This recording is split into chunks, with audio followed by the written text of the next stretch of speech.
मोद मंगलमय संत समाज, देवी और देवताओं, भारत की कर्णधार पीढ़ी बच्चों, यथार्थ में सत्संग का बहुत बड़ा मूल्य होता। जो हम आप बैठ के ये करते हैं, ये सत्संग नहीं है, सत चर्चा है। जैसे पानी की चर्चा खूब की जाए, भोजन की चर्चा खूब की जाए, पानी और भोजन ग्रहण न किया जाए तो न तो भूख शांत हो सकती, न प्यास शांत हो सकती।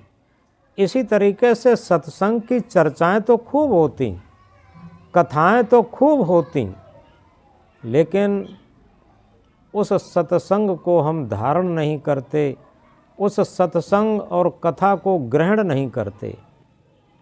धारण करना और ग्रहण करना ये सबसे बड़ी ज़रूरत है।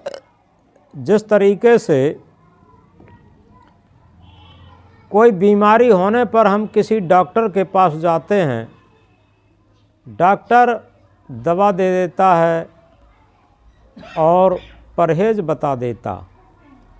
अगर डॉक्टर के मुताबिक हम परहेज भी करते हैं, दवा भी खाते हैं तो रोग मुक्त हो जाते।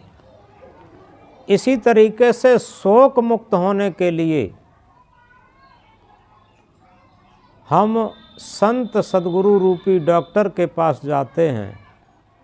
वो हमें सत्संग और भक्ति का मार्ग बता देते हैं कि हम भक्ति को ग्रहण करेंगे, सत्संग को ग्रहण करेंगे तो हम शोक मुक्त हो सकते।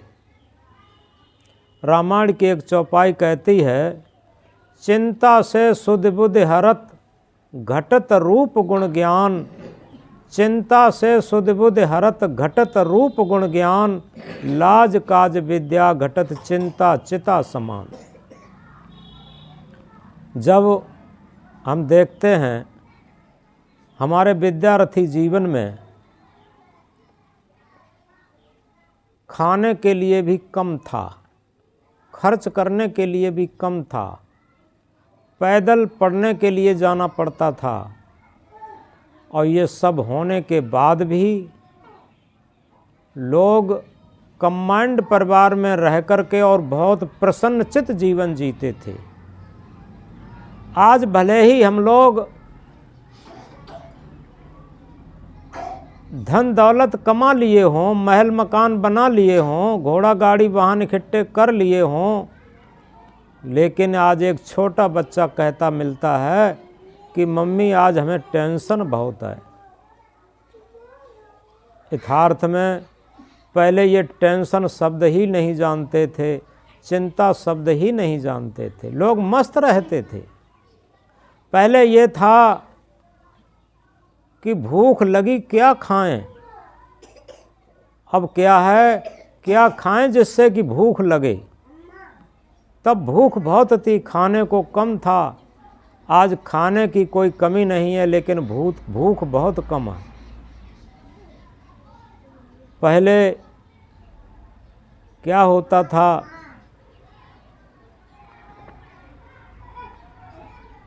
हमारे देखते देखते जब रिश्तेदार आते थे तो कहीं पूड़ियाँ होती थीं तो बच्चे लोग देखा करते थे, आज रिश्तेदार आए, हमें भी पूड़ियाँ मिलेंगी खाने को।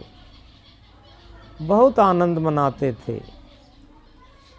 और आज रोज़ पूड़ियाँ खाने को हैं, रोज़ निमंत्रण खाने को हैं, खाने की कोई कमी नहीं है, लेकिन आनंद और शांति और सुख नाम की चीज़ नहीं। पहले क्या होता था, घर में भोजन भंडारा होता था तो घर वाले मिलकर के, रिश्तेदार मिलकर के, पड़ोसी मिलकर के भंडारा बना लेते थे और नचकुद्दा बाहर से बुलाए जाते थे। अब क्या है, भोजन भंडारा बनाने के लिए बाहर से किराए के लोग बुलाए जाते हैं और नचकुद्दा घर वाले बनते हैं। ये रात दिन परिवर्तन हो रहा है और इसीलिए आज भक्ति का, सत्संग का, धर्म का, प्रेम का, इनका अभाव होता चला जा रहा है। आपस में प्रेम भी नहीं। तो इस तरीके से सद्गुरु एक महामंत्र में बताते हैं, जहाँ सेवा वहाँ त्याग है, जहाँ सेवा वहाँ त्याग है, जहाँ त्याग वहाँ प्रेम, निर्मल अंतःकरण जहाँ वहाँ शांति सुख चैन। पहले हमने देखा था कि घरों में बहुत सेवा भाव था। यहाँ तक था कि माताएं जब भोजन बनाती थीं और कम्बाइंड परिवार रहते थे और बहुत लोगों में सब्जी परोसते परोसते अगर सब्जी ख़त्म हो गई तो माताएं चटनी बट के रोटी खा लेती थीं और कभी कोई शिकायत नहीं करते थे कि आज हमें सब्जी नहीं मिली। और आज क्या होता है, कोई अच्छे स्वादिष्ट व्यंजन बनाते हैं तो पहले से अलग परोस के रख देते, कहीं हमारे लिए रहे कि न रहे। तो इस तरीके से आज के परिवेश में बहुत अंतर होता चला जा रहा है। पहले लोग पढ़े लिखे नहीं थे, लेकिन उनके अंदर धर्म था, उनके अंदर प्रेम था, उनके अंदर भक्ति थी। आज लोग पढ़े लिखे जितने हो गए हैं उतनी ही चालाकी बढ़ गई है, जिसे क्लेवरनेस कहते। लेकिन सूत्र क्या कहता है, जब शांत रखो। बोलो सदगुरु कबीर साहब की। सूत्र क्या कहता है, चतुराई चौपट करे, अहंकारी गोता खाए। थोड़ा गहराई से समझें। चतुराई चौपट करे, अहंकारी गोता खाए, सीधा सादा सरल जीवन ताय, आत्म पद दर्शाए। यथार्थ में आज बचपन से ही चालाकी बढ़ती चली जा रही है, और जितनी चालाकी बढ़ती है उतना ही प्रेम घटता है, सामंजस्य घटता है, धर्म घटता है, भक्ति घटती है। ये सब घटते चले जा रहे। अभी जा उठा ले जाओ देव सिंह। सदगुरु कबीर साहब की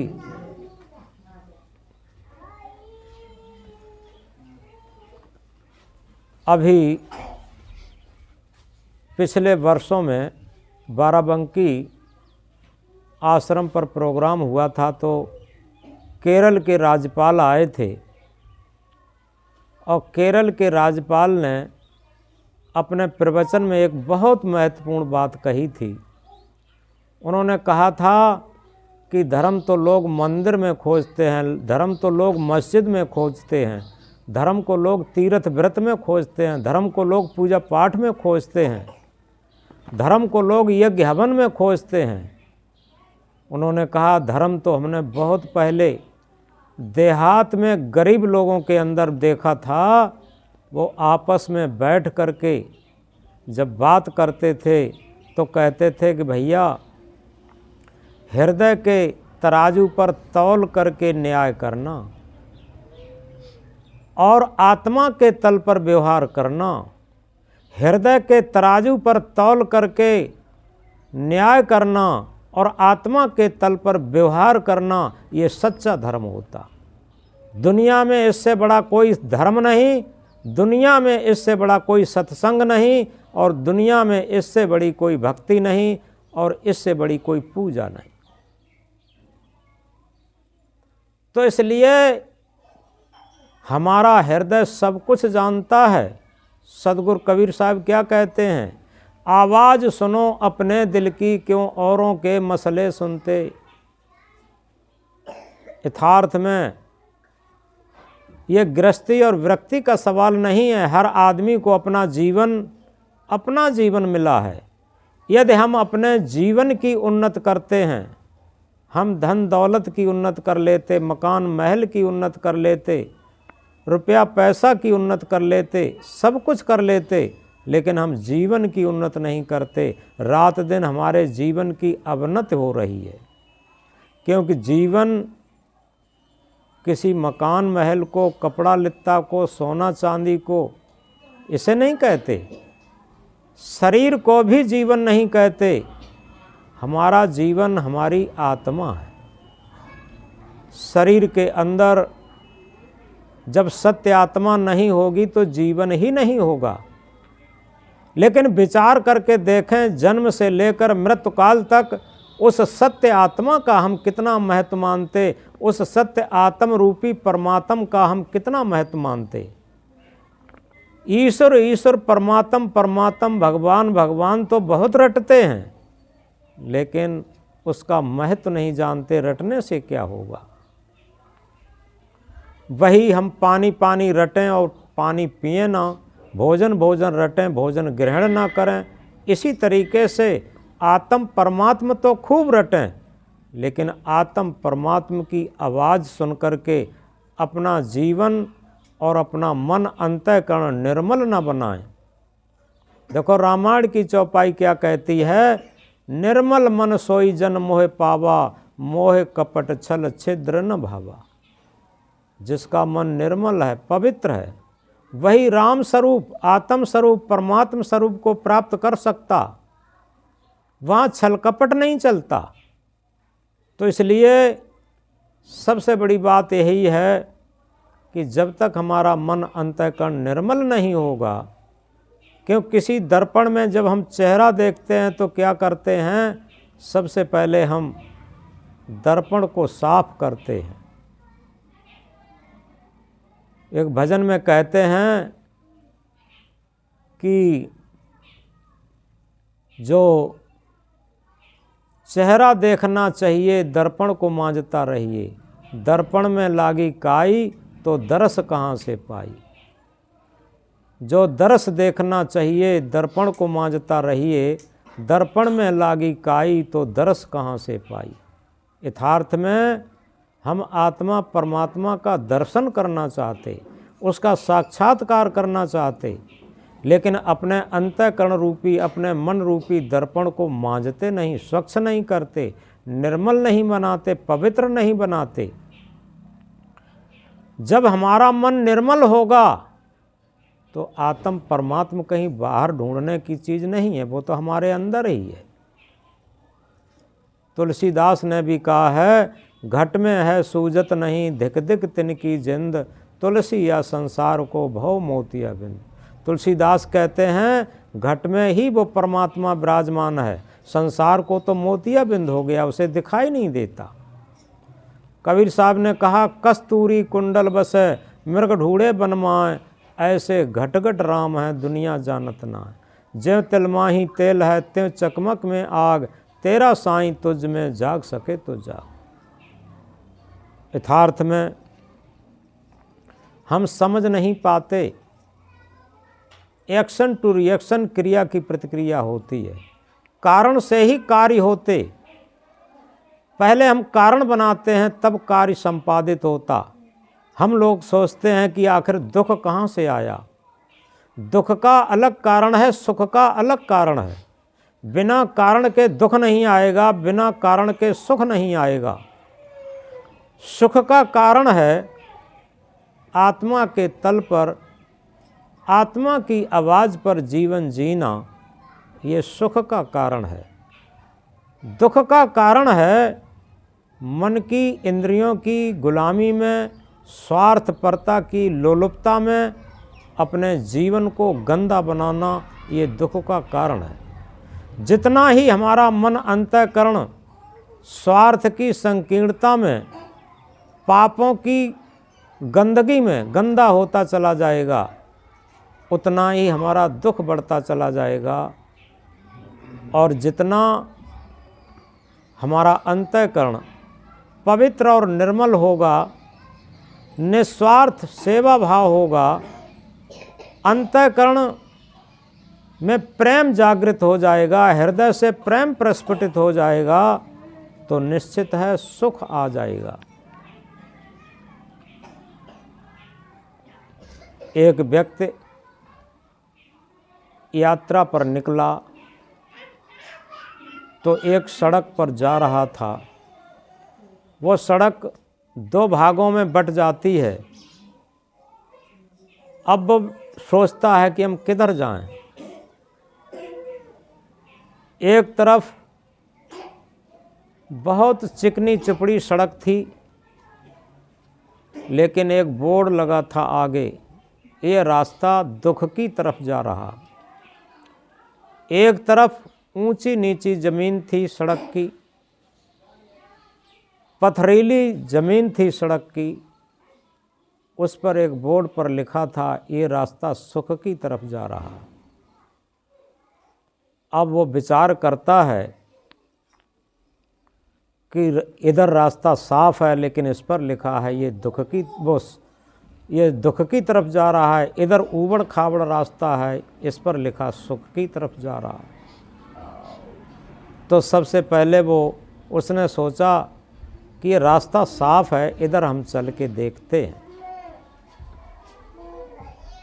जिधर रास्ता साफ था उधर चल के जाता है। थोड़ी देर बाद वो रास्ता बंद होता है आगे, और लिखा था यहाँ से रास्ता बंद है, और ये बीहड़ जंगल की तरफ है, इसमें हिंसकी जानवर रहते हैं और इसमें जीवन नष्ट होता है। और जिधर ऊबड़ खाबड़ रास्ता था वो इसके बाद लौट के आता है। जिधर ऊबड़ खाबड़ रास्ता है उधर चल के जाता है और चला जाता है। आगे एक बोर्ड लिखा था, उस पर लिखा था ये रास्ता एक ऐसी जगह पर जाता है, सुनसान जगह पर जाता है, जहाँ पर हम आत्म परमात्मा से मिलकर के स्वर्ग के रास्ते पर जाते हैं, सुख के रास्ते पर जाते हैं, शांति के मार्ग पर जाते हैं। उस पर वो और आगे बढ़ के जाता है तो देखता क्या है, एक संत गुरु का आश्रम था। वहाँ कुछ जिज्ञासु लोग बैठे थे शांति मुद्रा में। गुरुजी उन्हें समझा रहे थे। सारे दुख सुख दुख का कारण वहीं जाकर के वो बैठ गया। तो गुरुजी उस टाइम बता रहे थे कि बेटा, 2 पथ हैं, संयम और असंयम, धर्म और अधर्म, पाप और पुण्य। अब 2 पथ में हमें कौन सा चुनना है, ये हमारे ऊपर आधारित है। चुनने में हम स्वतंत्र हैं, लेकिन इसके बाद भोगने में हम परतंत्र होंगे। संयम के पथ पर चल कर के, धर्म के पथ पर चल कर के अगर सत्य के पथ पर चलते हैं तो हम सुख शांति और स्वर्ग के रास्ते चले जाएंगे। और असंयम के पथ पर चलते हैं तो हमारे गंदे विचार होंगे, और जब गंदे विचार होंगे तो गंदे कर्म होंगे, और गंदे कर्म होंगे तो गंदे संस्कार होंगे, और जब गंदे संस्कार होंगे तो पूरा जीवन ही हमारा नरक और दुख का कारण बन जाएगा। इसीलिए कहा, उठता है विचार तो उठता है आदमी, और गिरता है विचार तो गिरता है आदमी। यथार्थ में जब विचार हमारे महान होते हैं तो हमारे कर्म भी महान होते, और जब कर्म महान होते हैं तो संस्कार महान होते हैं, और अच्छे संस्कारों की पूंजी ही सबसे ऊंचा धन होता। और इसीलिए कहा सदगुरु ने, संग चले सोई धन है प्यारे, छूट जाए सोई माया, कर ले कमाई ऐसी जो साथ जा सके। यहाँ पर जो हमारे साथ जाता है वही सच्चा धन है, और छूट जाने वाली सारी चीज़ें माया होती। आखिर हम कभी विचार करके देखें, एक ऐसा भी बैंक बैलेंस है, एक ऐसा भी धन है जो मरने के बाद भी हमारे साथ जाता। वो धन है अच्छे संस्कारों की पूंजी। एक छोटी सी बात कह कर के बात बंद कर देंगे। एक ट्रैक्टर एक सड़क पर जा रहा था, उस पर इंजन पर 2-3 लोग बैठे थे। एक आदमी पीछे खाली ट्रॉली पर बैठा था, पटिया पकड़े और ट्रॉली की कोर पर पैर लटकाए बैठा था। आगे क्या होता है, रोड बहुत ख़राब थी, पीछे से रोडवेज बस ने साइड मांगी। ट्रैक्टर के ड्राइवर ने साइड दी, साइड देने में ट्रॉली का पहिया एक खाली में चला गया, ट्रॉली पलट गई और ट्रॉली पर बैठा आदमी दब गया। ये देखते हुए बस वाले ने बस रोक दी। ट्रैक्टर के ड्राइवर ने सवारियों के हाथ जोड़े कि भैया हमारी ट्रॉली सीधी करवा दो, और इसमें हमारा एक आदमी दब के मर गया। जैसे ही ट्रॉली सीधी करवाई सवारियों ने, आदमी सुरक्षित निकला। उससे पूछा, भैया कहीं तुम्हें चोट तो नहीं आई? उसने कहा, भैया हमें खरोंच तक नहीं आई।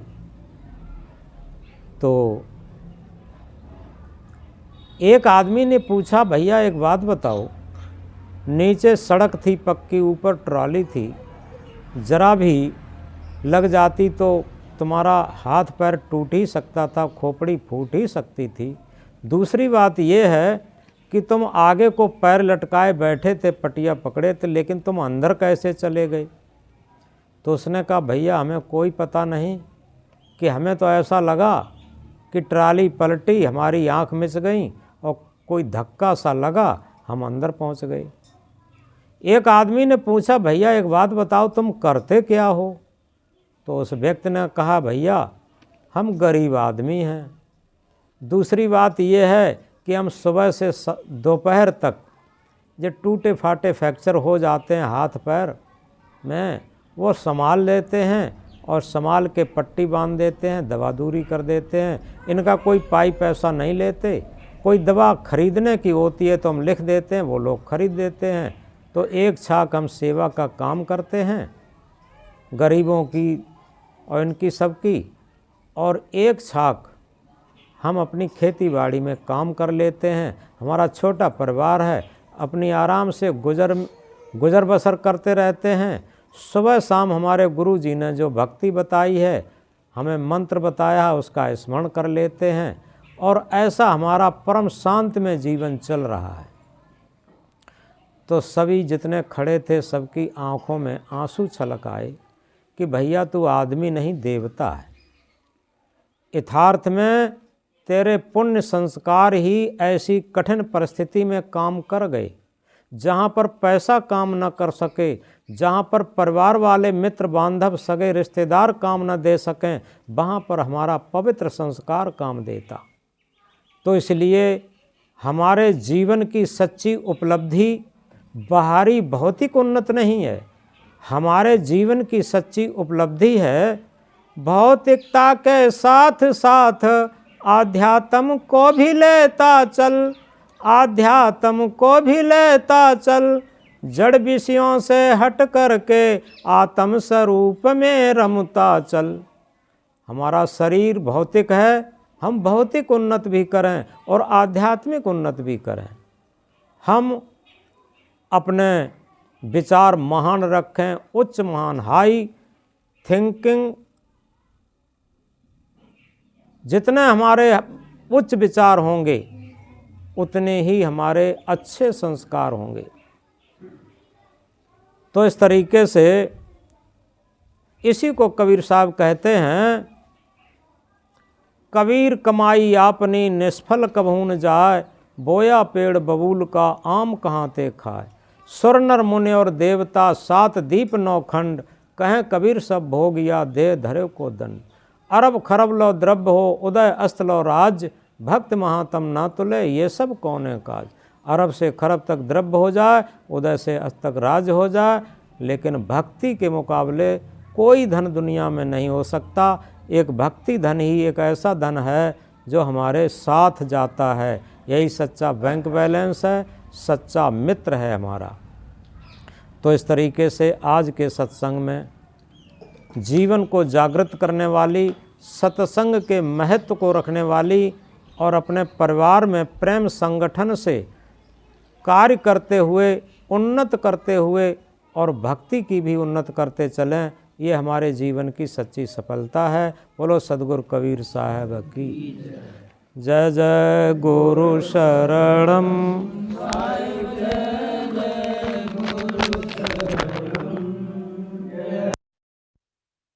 स्वार्थ का साथी इसमें नहीं अपना साहिब, इसमें